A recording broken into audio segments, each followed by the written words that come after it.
Hi everyone, in front of me I've got Blackview A90 and let me share with you how to change this navigation type with the buttons to the gestures.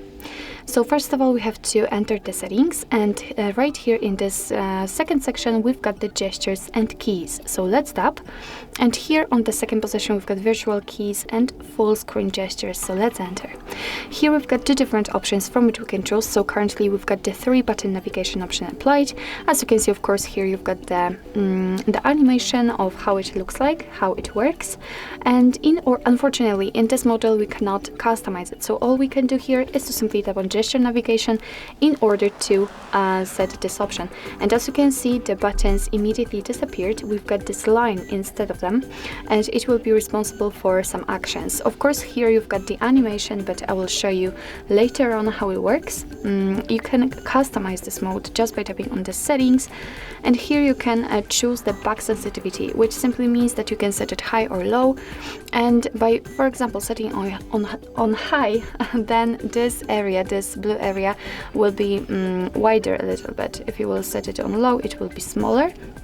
And it simply means that you're setting the size of the area which will be responsible for catching your touches, so catching the back gesture. So set it just like you want to. I will stick with this option, and now let me show you how this system navigation option works. So as you saw just in a moment before, in order to get back to the previous page, all you have to do is to simply swipe your finger from the side of your device to the center until you will see this arrow, and after releasing your finger you will simply go back.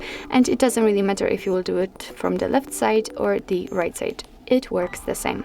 If you'd like to go back directly to your home page, then all you have to do is to simply swipe your finger up fastly, just like that, and as you can see we've got the home page. So in order to open the recents, that's what we've got left, and then you have to do, let's say, the same motion, so from the bottom of your device to the center, but do it slowly and hold it somewhere here, just like that. And as you can see here, we've got the recents. So actually this is it. This is how to set the gesture navigation type in your Blackview A90. Thank you so much for watching. I hope that this video was helpful, and if it was, please hit the subscribe button and leave the thumbs up.